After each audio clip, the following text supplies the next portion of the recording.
And your host, Sean and Randee.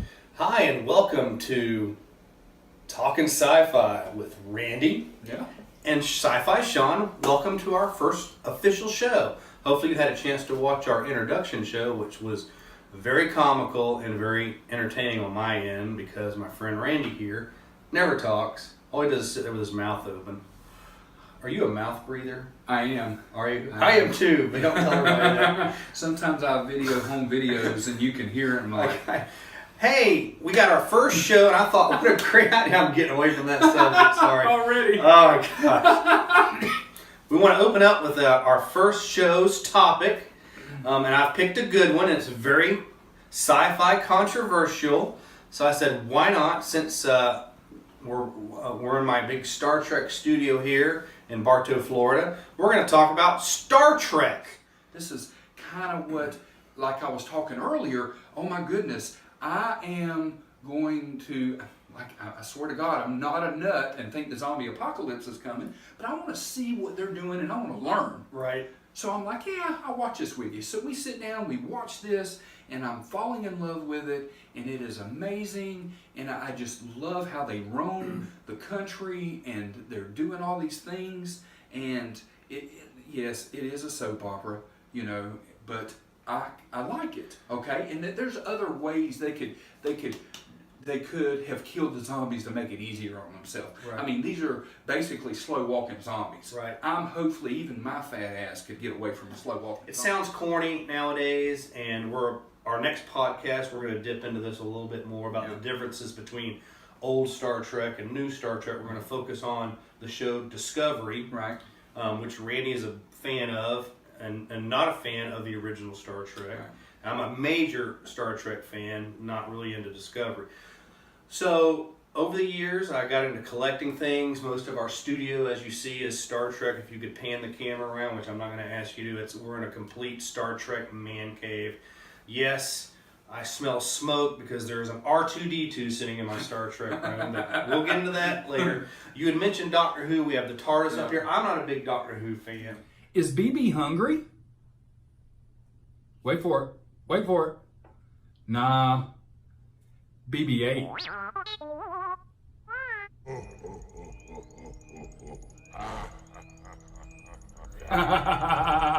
Yeah, pretty stupid, but you don't know something? It made me laugh.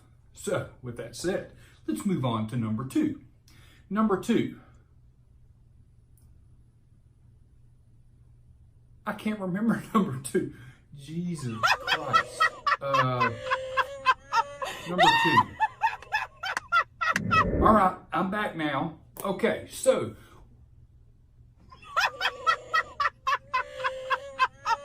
So I think psychologically, I was running to my dad for protection in my dream, and it was reoccurring, and it was not always the same monster.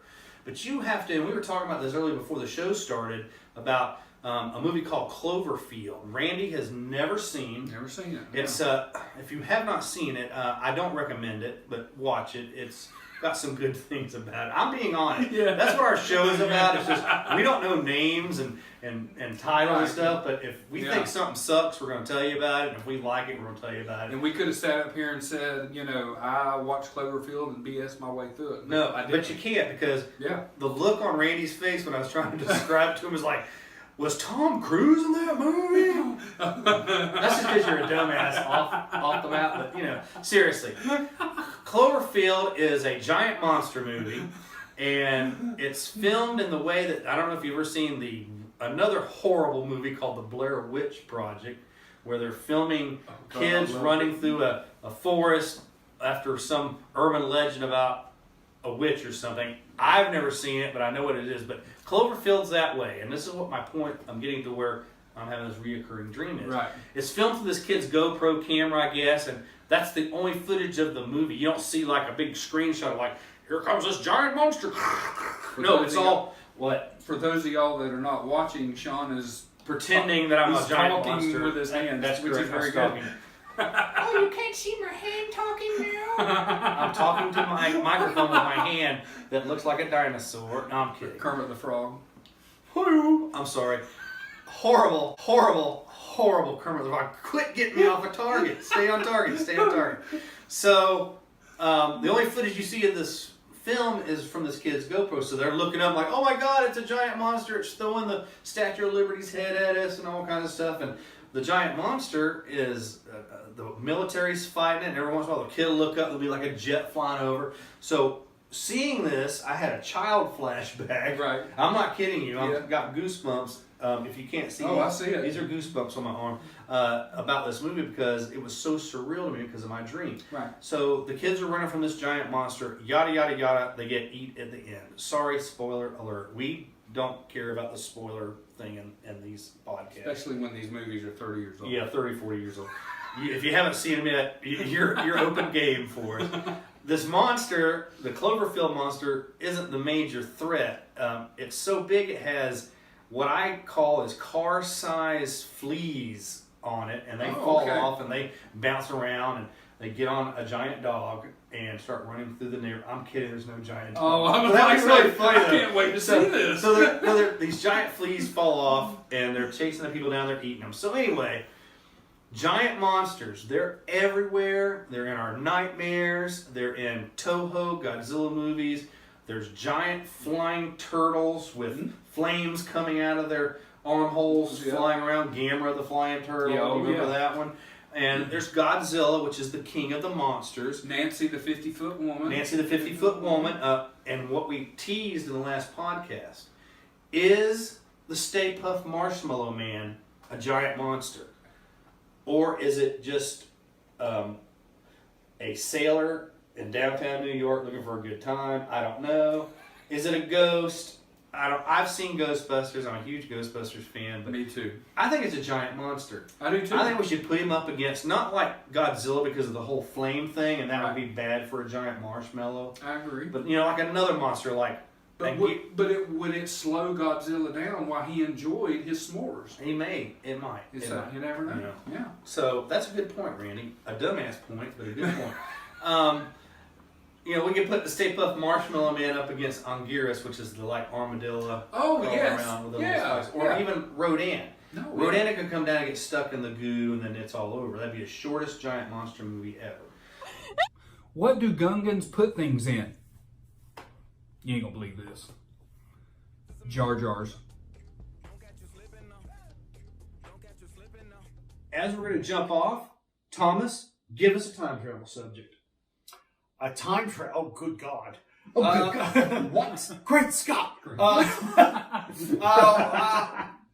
Jeez, I didn't know I was going to be put on the spot like this. I own a time machine. You do?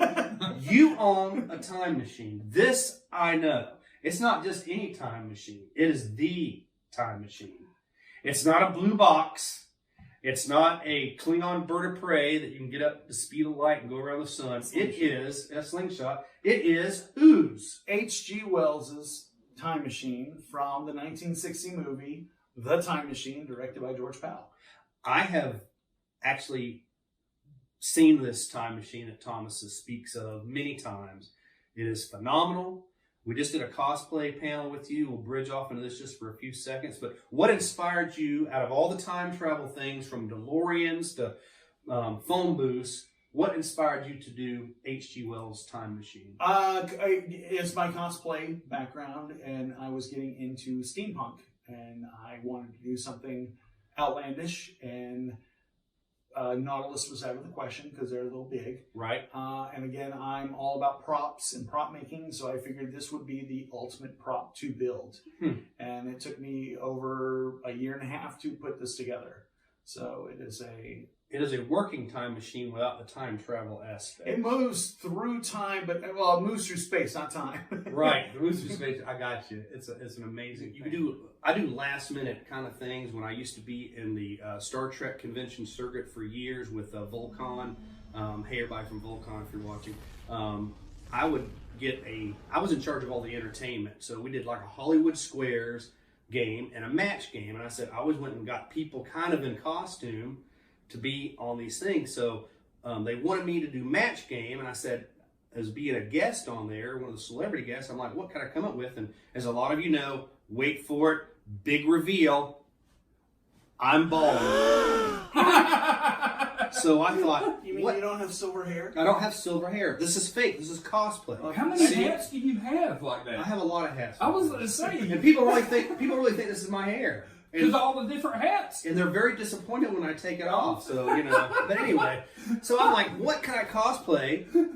I'm literally an hour out from doing this. And I said, I was really into professional wrestling back then. I know a lot of people are. I've kind of gotten away from it because my favorite wrestlers are gone. And I like The Rock, Stone Cold, and Cactus Jack, and the older guys.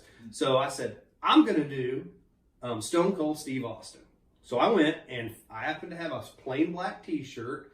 I went around and I found someone that had masking tape. And I went and I cut out 316. I put it across my, just taped it on there. And a friend of mine was there, and he had hurt his leg. And he gave me his right boot, his walking boot. So it looked like I had a brace on, because Stone Cold always had that brace on his leg. And I found me a hat, a black hat, and I did the 316. And someone had a couple beers, and I got a couple beers, and bam, I was Stone Cold Steve Austin in less than 30 minutes. Right, that's awesome. And the funniest thing that brought this to air, because I'm thinking, this is never going to work, the tape's going to peel off, it's going to be, everybody's going to, but that's the way that I have always been, kind of slapstick, kind of comical. There was a gentleman that looked like, darn it, I can't think of the wrestler's name now. It's leaving me. Sunglasses. He passed away not too long ago. Macho Man Randy Savage. That's him.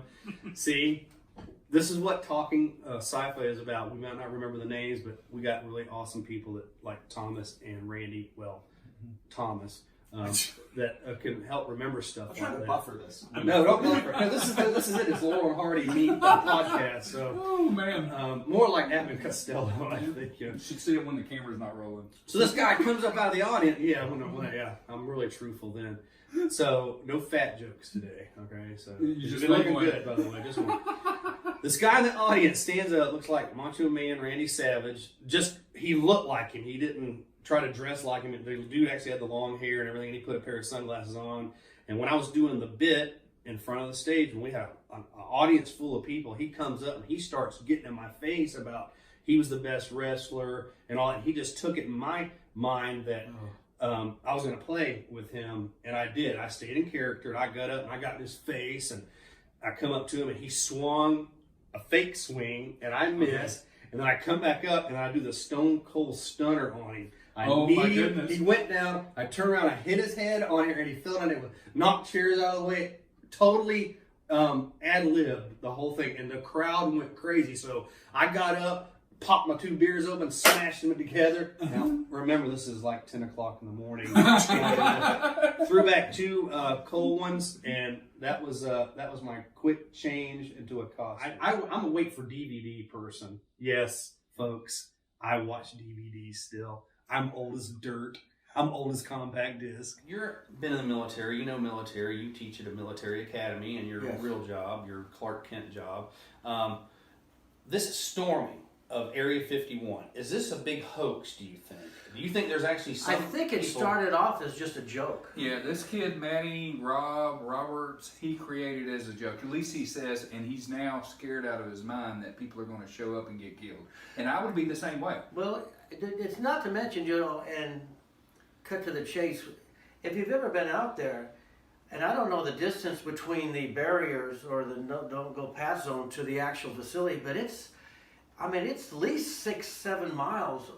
So the Groom Lake area, you can run, but you're gonna, halfway through this, and it's hilly, and there's snakes out there. There's a bunch of snakes. Absolutely. And I venture to say, unless you're in tip-top shape, Navy SEAL, you're not going to make it up to that facility. The Groom Lake facility, where Area 51 is, where it's in the middle of a burning hot desert. It is. Like you said, full of snakes, prickly pears, cactuses, all kinds of things that bite. There's tarantulas, scorpions.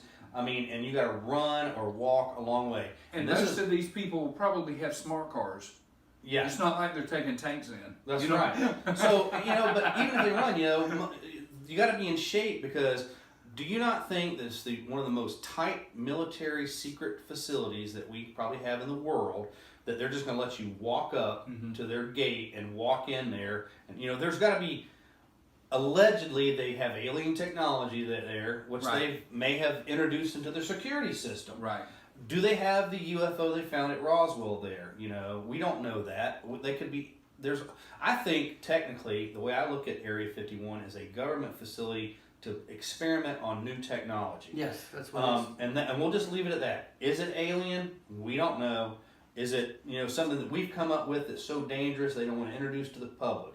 You look at all the items that we've had since the 50s that have been introduced to us: the internet, the microwave oven, Fiber optics, cell phones, smart TVs. We actually are experimenting with AI. AI is a real thing. Artificial intelligence is a real thing now.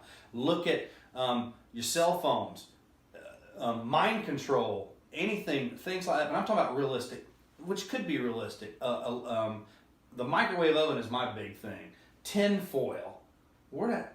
If you look at bridging off the crash of the UFO, the alleged crash of the UFO at Roswell, they said that the material was a flexible metal type of thing. Mm-hmm. And then all of a sudden, a few years later, we got tinfoil.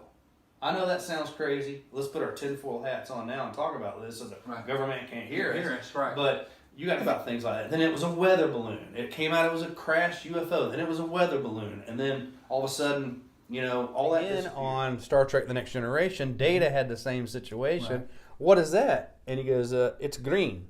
So, I want to touch on bars as well. Yeah. Some of the Star Trek references to alcohol. You have, of course, the Romulan ale, which I actually have a bottle here that someone has donated me. You have Tranya. You have Sumerian sunrises. Yeah. You have an alcohol that the Ferengi created called synthahol.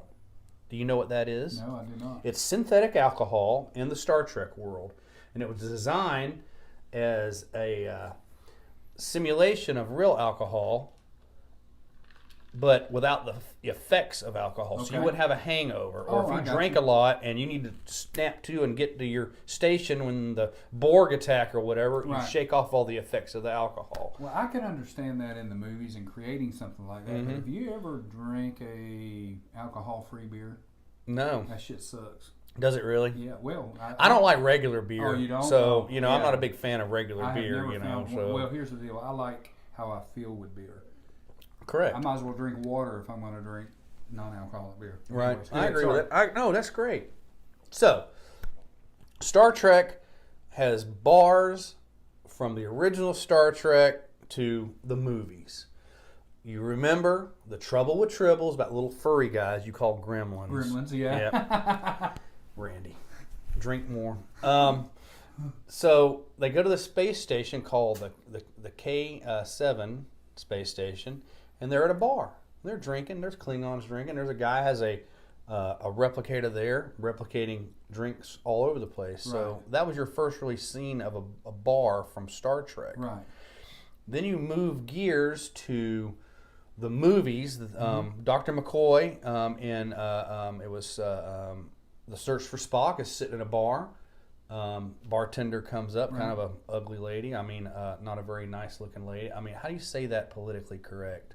You just say a handsome woman comes up and says, "Oh, Doc, are you gonna have your regular?" And he goes, "You want your regular poison?" And he goes, "Why would someone come into a bar to order poison?" He'd been merged with Mr. Spock at this time, and they had drinks there.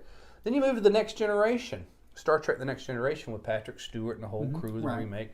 They actually dedicated a whole area of the ship to a recreational area called 10 Forward, and it was manned by Guinan, which was played by Whoopi Goldberg. Okay. Not a big fan of Whoopi Goldberg, but I love Guinan. Right. She would mix up all types of drinks from the Sumerian sunrise, and it was a beautiful drink. It was a tall drink. They'd mix clear liquors in it, and it'd just be this clear liquor drink. And he goes, "Where does the sunrise come in?" And they'd thump the side of the cup, and it would spin and turn orange, about the orange color of this. Of this a really beautiful orange color right here that I'm going to take another drink. Welcome back to another fabulous video podcast, video vlog. Is that what you call it? And of course, as you know by now, this is Talking Sci-Fi with Sci-Fi Sean and Just Randee. Just Randee. I like According that you to come Sean. on. No, you're just Randee, and Yeah, I but like you that. said it first. So. Man, it's been a crazy ride with these podcasts so It far, has, hasn't it? yeah. I'm loving it. We've had guests. We have more guests lined up for the near future, and it's exciting, and I'm loving it. So today's topic is something that I know nothing about. I've had to do some research because I'm not a big fan of the genre, but when I started doing my research, I'm like, well, hell, I've watched a lot of these movies and TV shows. Today, we're talking sci-fi about vampires. I want to suck your blood. You know, that's a lot of fun, and you're an expert on this, I take it. So No, I'm not an expert, but I want to live forever. So if there's anybody out there that's a real vampire, please come bite me and turn me.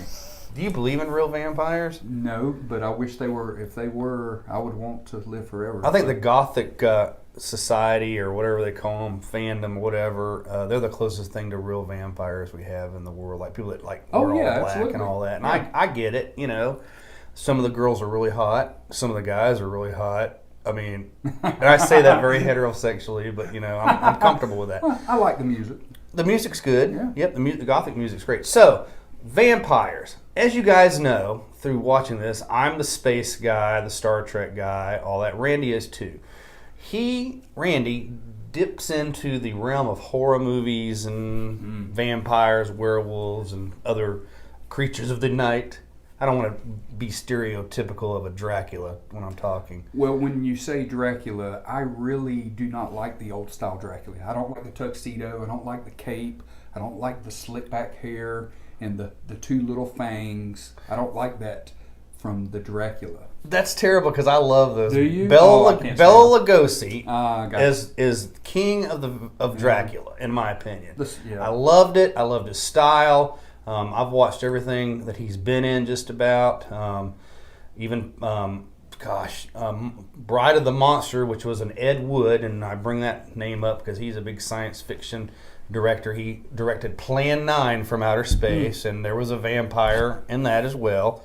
And we'll get into that a little bit later. But so, for this podcast, you can be our expert on, we'll call them New Age vampires. There you go. We'll go with and that. I'll stick with original vampires, and we're going to get into space vampires because that's my shtick, you know. Yep. So, what do you want to start your topic off with? Well, first of all, like I said, I don't like the old style Dracula, but two movies that that really got me into vampires was Van Helsing and Dracula Untold, even though it's a Dracula. So have you seen either one of I've those? seen Van Helsing, and I like that. It's on my okay. list. Oh, I got to stop for a minute.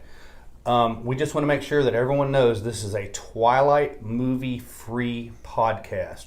We will not talk about vampires that sparkle in the sunlight and worry about if a werewolf's the man or the vampire's the man. So can you put up a disclaimer Yeah, for sure, this for us? absolutely. Thank you, because I really don't. No Twilight. I want to make this a Buffy-free, but, you know, Buffy the Vampire Slayer is they're pretty good television show and movie. So Van Helsing. You know what I loved about Van Helsing? What did you like about Van Helsing? Dracula was trying to reproduce Yeah. without trying to bite people. Right, And yeah. that's what the spiel was. And I thought that would put a very science fiction-ish kind of twist on the whole Dracula lore. Right. And yes. I thought it was great. Me too. That's why that was one of the main reasons that I liked it too. I also liked it that he had to become a werewolf in order to kill Dracula. Yes. And he also killed his lover as Correct. she was putting the antidote in him. So, it's a terrible ending, but a Hugh good Jackman, ending. right? Yes. Oh, Yep. yeah. mhm, Absolutely. Yep.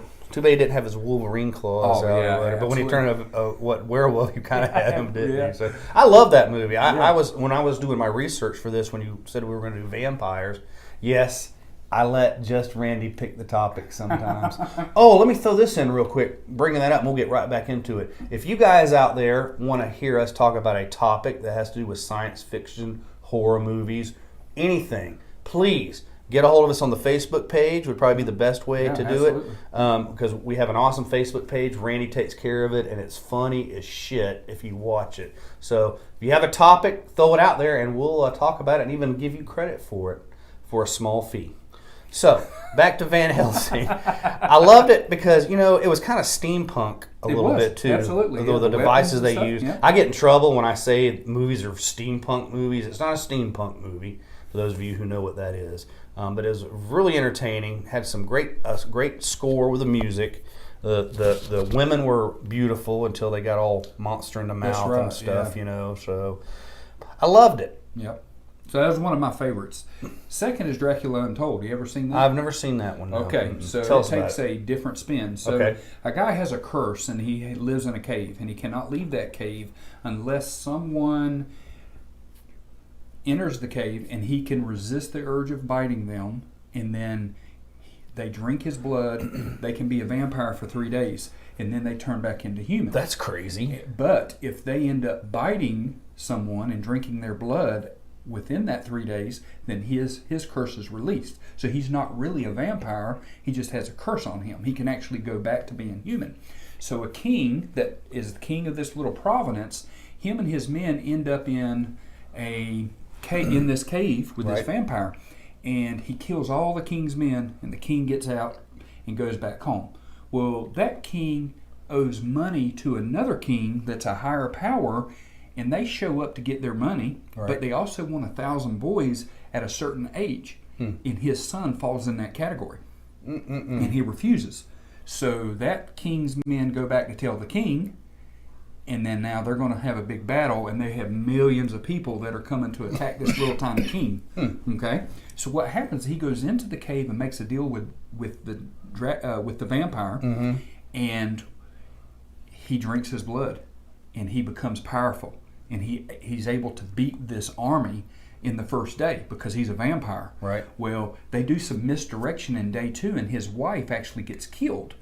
And as she's dying, she says, "Drink my blood so that you can become this animal and you can protect our son." Oh. Okay, so he does. So he becomes vampire, and he's the first vampire. That's how the first vampire It happens. sounds more like a superhero movie than a... Well, he ends up biting his army, and they have this big clash. I think it's with the Turks, and he ends up winning the war. It is fantastic. It's one of my favorite. When did this movie come out? Man, I don't know. It's 2000, maybe 10, 11, 12. I don't know. I really Who are the don't stars in it? Do you know? Man, I can't. I know he was in Fast and the Furious 6, but he's not one of the main characters. Right. Okay. But anyways, two guys talking. Two guys talking about sci-fi. We might not know the names or the names of movies or the correct spelling, but hey, we're talking about it, and we're regular people just like you guys. Like, oh man, I remember that, and and a lot of you guys and gals are probably thinking that right now. But it was so ironic that we were doing this podcast today because yesterday I'm going to plug someone here, Comet Television. I love Comet TV. It shows a lot of old horror movies and space movies. They played a marathon of Blackula yesterday. Oh my goodness. Have you ever seen Blackula? Yeah. Oh yeah. Kind of a comedy-ish little, I don't want to use the word comedy, but it's humorous and all that. I seen it when I was a child. I watched maybe 10, 20 minutes of it in and out of the door yesterday when we were doing some things here at the house, and that's a really fun take on a vampire as well. There are a lot of movies that are comical. Did you know that? Not really. You've seen Fright Night, not the remake. I'm talking about the old Fright Night. I have a long time ago. That was funny to me. That was a good, funny Yep. spin of those movies of that time frame that they did about the vampire. If you've never seen Fright Night, check it out. They've done a remake of it here in the last 2 or 3 years. I've not seen it because I'm not a big fan, and we've discussed this before, of remake movies. Leave things as they are. But Right. Roddy McDowall was in the original as Van Helsing. He was a vampire hunter, and he was like a television show host for horror movies, like Dr. Paul Bearer and Svengoolie or whatever. He's like, all right, this week we're going to look at this. And so the kids, trying to make this short, not telling you the whole movie, but mom has this house, has some sons. She's a single mom, doesn't really say what happened to the dad. Neighbor moves in next door in a big creepy house, and people start disappearing, and the boys are looking out their bedroom window, these really hot girls walking up to the house and never seen him again. And then they start spying on the guy and find out that he's a vampire. And I have seen that. it's a great movie. It's been so long though. So. I need to get that. I think I have it here at the house. I'll loan it to you. But I loved it. It was a great spin on it. They go to Roddy McDowall's character and find out that his last name is Helsing, and he was a descendant of the Van Helsing from the black and white days. Right, yes. But so they get with him, and it's a really great movie if you've never seen it. Hey, I've got something to say real quick. Sure, say So it. you're always saying, hey, you can borrow this and watch this and that. I don't own a DVD player anymore, Sean. When did that? Do I need to buy you a DVD? They're only like $20, Randy. I know. I just we don't watch DVDs. It's Well, all digital now, Sean. I'm behind in the time. So honestly, I don't have internet. Yeah. I don't have cable.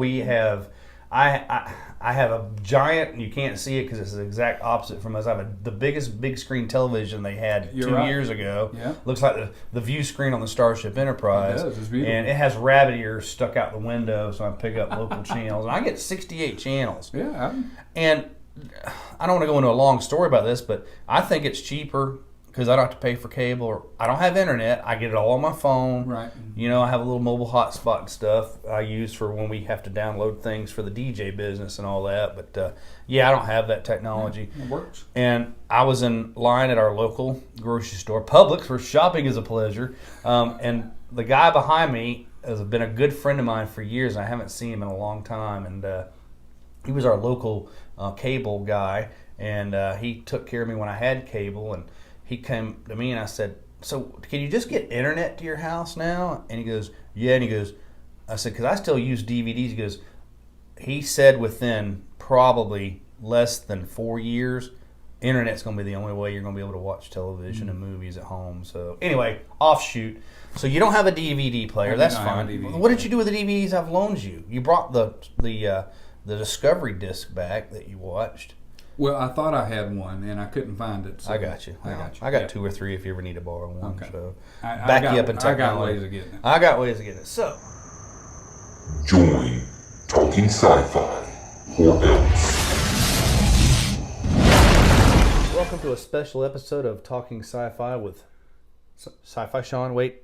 I was going to say Sci-Fi Randee. I don't know why I was going to say I that. think you can go with Sci-Fi Brandon. No, Wait, no. I got to do a big production. I'm Sci-Fi Sean. This is... What's your I name? thought you were going to say it. Randee. Just Randee. Randee? Just Randee? We want to get our predictions on something, a movie that's coming out December-ish. It usually comes out about Christmas. Yeah, around Christmas. That's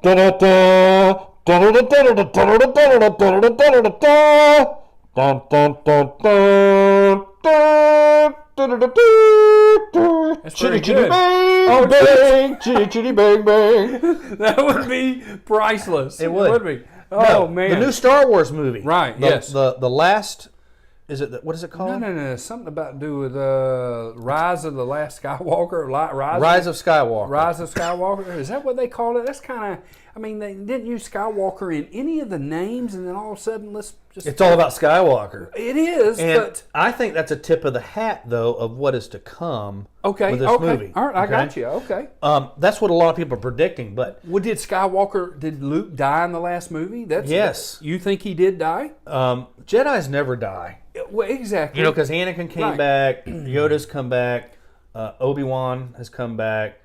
It's different people sometimes, but right. that's, right. I that's got the way you. it goes. Okay, so Skywalker. Okay. Yes. Did when he fell off the rock, he died? I think he died of drinking that milk from that giant sea cow thing where he went up and sucked on the nipple of that. I think that's what killed him. Yeah. he What's got the poisoned. cancer-causing agent of unprocessed milk is what I want to know. Oh, well, I'll look that up. That's a and we'll know possibility. that. Yeah. We'll know when we see the movie That's in December. right. Yeah. Okay, so you've challenged me. You said we're going to do a Star Wars thing. Randy knows I'm okay with Star Wars. I'm not a big fan. I don't know all the details, like if it's AT-AT or AT-AT or whatever, because I didn't know that was a thing. I do know that Han Solo shot Greedo first. That's the one thing. That's the one thing I do know. So he wanted me to watch the last 2 movies with Kylo Ren. Yeah, Kylo Ren. Yeah. It ain't Kylo. It's Kylo. It ain't J-Lo Ren. It could be, but his ass is a little small.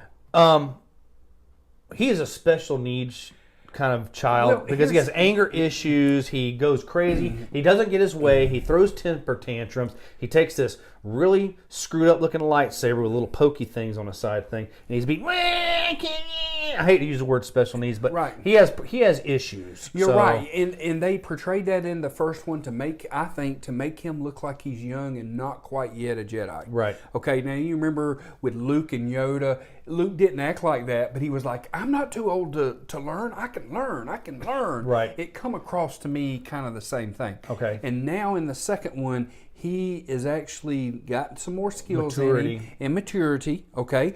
And believe it or not, I think he's the Skywalker. I think it's right there in our face. He is a Skywalker. He is Princess Leia's son.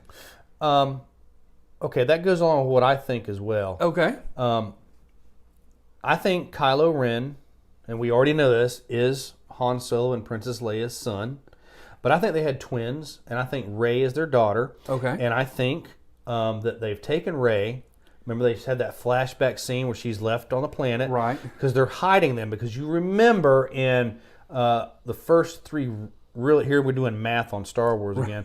The first three Star Wars, when Anakin is growing up and all Phantom that Menace, stuff. Attack of the Clones, Revenge of the Sith. And General Organa Yeah.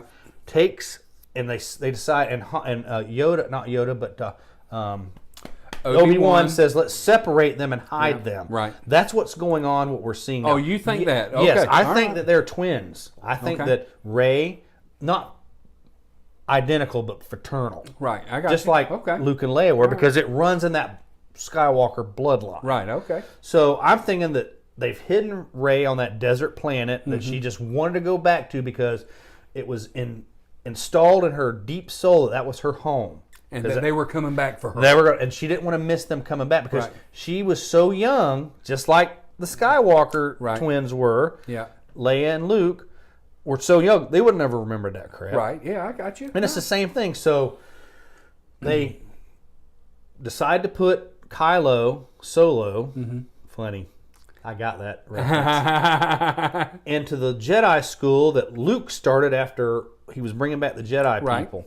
And of course, Luke saw some bad in him and tried to kill him in his yeah, sleep. but see, I think it was inbred in him because of who his grandfather is. Right. Yeah. And he mentions grandfather. And he wants to be like grandfather. And he wants to because he was iconic and people bowed to him. So that's where he went with his life. I'm going to go and do this. Like me, my dad was in the auto parts business for Right. years. I didn't want to have nothing to do with it. I want to be completely opposite Right, of that. I got you. I had to do it. It was forced on me. Right.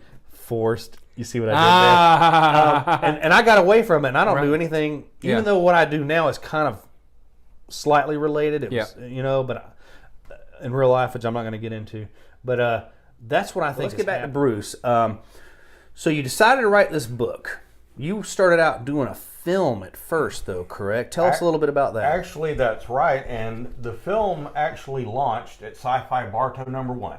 Really? Because a mutual acquaintance of ours, which I'm not going to mention his name since quite frankly, no longer like him. I got you. That works. But I met a guy there at Sci-Fi 1, and he says, I'd like to use your box here, your TARDIS. He knew what it was. He knew what the TARDIS was. He says, I would like to do a Doctor Who parody with it. And I said, okay, I'm up for that. So the production gets along, and we actually did a small 7-minute run of the film. Mm-hmm. And he says to me, I think we're to go bigger with this. I think we need to make a fan film. Because he had already made a fan film about a Star Trek using a Voyager ship. I remember that. And anyway, that's our little Tinkle Fairy. We call him Randee because that's inside baseball. So anyway, continue. I want to hear this story because I don't. Anyway, he asked me. He says, I would love to do a fan film about this and maybe go an hour and 10 minutes with it. Nice. Instead of just 30 minutes. Most fan films and indie films are like 30 minutes. And he said, but I've got a problem. I don't have a writer. And I said, well, I can do that. So I sat down and I had written a script for him for his next adventure of his Star Trek series. I got you. So I started doing that. And I wrote what was called Prelude to the Iconic Time Box. Okay. And I wrote the complete story, and it was, of course, a much smaller version of what's in the book here. But anyway, we began filming that movie, and I went through 4 different production companies. I took that TARDIS up to Orlando. I remember that. Up to the university up there. I remember when you did that. And that was a beautiful trip, by the way. A nail biter. Anyway, we put it on the soundstage. We got beauty shots of it. I got, our mutual friend Chris Bowick to do the soundtrack and stuff. Great guy. Which also does the music for your opening. Yes. Yeah. Anyway, everything fell apart with that. So I kept going from movie company to movie company to movie company, getting bigger and better and more people on board, more lighting, more sound, more everything. And, I had to hold a cast meeting or a casting call and get a big cast. And I casted the movie twice with 2 different casts. I tried shooting it, and we got 3/4 of the movie filmed, and on the second run of shooting the movie, and the lead actor quit. Great. The lead actor quit, and basically it was over creative differences with me. Right. And he told me, I was being too much of a hard ass. Well, it's your story, Well, it is, and I want it done a certain way. Yes. If I'm directing a movie, so. And here's the deal: Bruce was forking out his own money. Yeah. For this. Yeah. He didn't have any financial help. Yeah. I'm paying this, and I'm paying these actors as best as I can. And we were treating them like gold. Oh yeah. Because you were a part of it as well, right? Randee was on the production team with us, and actually. In the original run of the movie, you were going to make an appearance. I was, as a DJ or something. I remember that. Imagine that. DJ Sean the Con. Yep. Anyway, things finally fell apart because of this guy leaving. I would have had to start over from scratch again, and I just thought, well, maybe someday down the road. Right now, I'm going to give up on it. And I kind of sat around depressed for a little while, and I got the idea, you know what, why not make this into a book? I'm good at writing. I can do that. So I wrote Iconic Time Box, and I sent it off to publishers. Sent it off to several publishers, and every one of them came back with a great review. They all said, this is absolutely good stuff that you're putting out here. Nice. So the difference came down to the money as far as who published the book for me. And anyway, I learned a lot doing that. And the next book I published myself to keep the cost down. Right. So now I've got the 2 books out there. It will be a trilogy unless it goes on and does something like Harry Potter and becomes something huge. So basically, the Enterprise gets called to this outpost, a Federation outpost. They come to the outpost, and the guy says, all right, we need your technical help down here about some weapons and stuff. And he goes, bring your tactical guy with you. And they're thinking, why does this guy need tactical? Because this commander of this base is like famous for his hospitality. So they beam down the planet, and it's all blowed to hell. People are lying around dead, buildings are exploded, and they find out that they are under attack by an alien species called the Gorn. The Gorn. And it's the iconic Captain Kirk fighting the lizard guy, and they're fighting and they're stabbing each other. They're being under control by an alien species that's trying to figure out who the most superior race is, Earthers or the Gorn. So tonight we're going to make it a Gorn drink, and it's real simple, and it's a great drink, and it's going to involve, let me reach over here, this alien head vodka, and it is called alien vodka. It is green. It's very potent. We're not going to mix too much of it tonight, but that's going to be our base. But you can use any type of vodka for this. Smirnoff, Kettle One, Grey Goose. What is the other vodka I use all the time that I love? Svedka. Svedka, but we did an episode, you'll have to find it when we did the Svedka vodka. So it's going to require a shaker. If you don't have a shaker, you can get 2 Pilsner glasses, which are tall glasses, and you can just like a chemist. So what we're going to do here is we're going to take some ice. I did wash my hands. Okay, I was just checking. Oh yeah. We're going to put some ice in here because you want this thing to be chilled out. We're not going to put ice in the glass. No? No. Because this is I'm going to give you a little secret. It's also called an appletini. So you're going to get a martini glass, which I have a really cool Star Trek looking martini glass here tonight. Okay? And we're going to also have a really beautiful green liqueur called Apple Pucker. And this is a great addition. It'll make your drink green. It's really awesome. And we're also going to require a cherry. Did you save any cherries? No, I ate them all. You ate all the cherries? Okay, well, we're going to need a cherry, but I got a remedy for that. So fill your shaker with ice. It's already frosting up on there. And get your outer space vodka or whatever the vodka. I love this because it's corked. With, oh, yeah. Oh, smell that pure vodka alcohol goodness. There was nothing there. I know. And you're going to pour about half the shaker full. About half. Any type of vodka. It's got to be clear though, not flavored. Put your little cork back in. Give that to my assistant for you. Then you're going to take the Apple Pucker, a great liqueur additive. Smell it? No. You're going to pour that in there. Good little level, maybe half and half. It depends on your liking. And there you go. We may add some more to that. And you're going to close this off. I wish I'd saved the cherries in here, but that's all right. I ate them all. Shake it up pretty good to where it's almost cold to even hold the shaker. You learned that trick in bartending. The colder the outside of the glass, the better. Look at that thing's frosty. Colder the shit. And this has a little strainer on top. Then you pour it to your little glass. Your little martini glass there. Nice little level. See how it has kind of a green look to it? Now, you would put a cherry in this, but since we ate all the cherries, Lori, we're going to just put a little splash of grenadine in it. Just for a little bit of flavor. It'll settle to the bottom. Prettier. And there you have it. The Gorn. Let's try it. That is a smooth vodka. Float the cherry in it, honestly. Not too tart, but it's got a little bit of the hint of the apple. The transporter on the Starship Enterprise, that's a mode of transportation. Yeah, absolutely. Yes, they have shuttlecraft. Yes, they have... Can I mention out that the shuttlecraft is usually really slow? It is. It doesn't have... The older Star Treks only had... didn't have warp capability. But in the later Star Treks, they had warp capability. Why are you laughing? Because in the motion picture, the 20 minutes... That was a pod, Randy. Oh, was it? Yes. 20 minutes. That's your favorite movie. It was supposed to be about the music and the whole...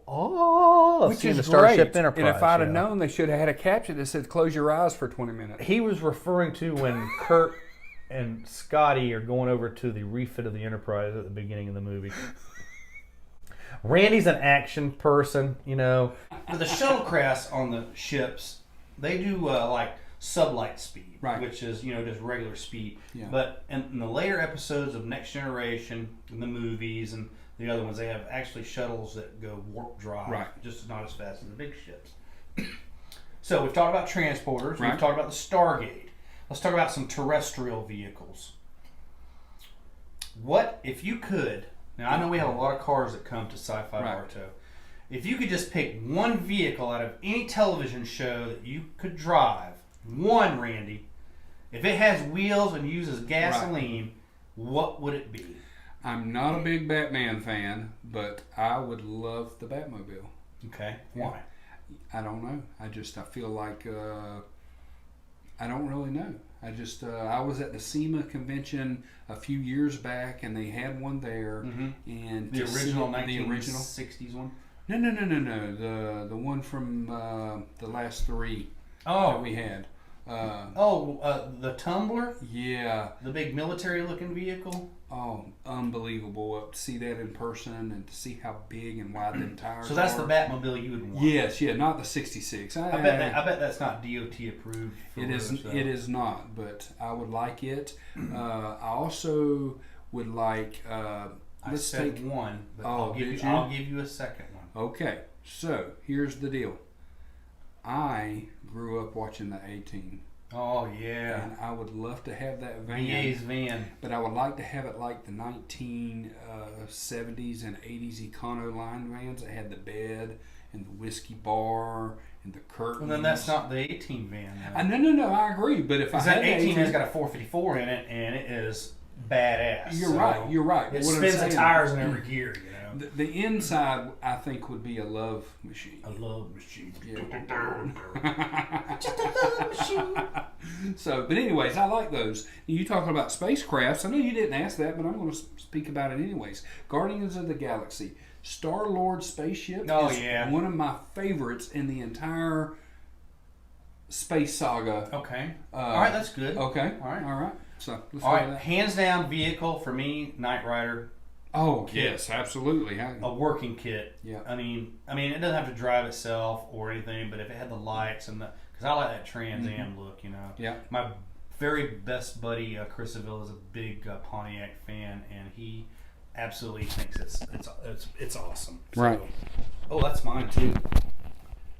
Oh, is this one Yeah, yours? that one's mine. Oh, Where's boy. yours at? We have, Really lost our minds on this one. yeah. Does that mean that whole segment's gonna have to be redone? No. Sorry, guys, we forgot to put our microphones on, so You're a loud talker. I'm a loud talker.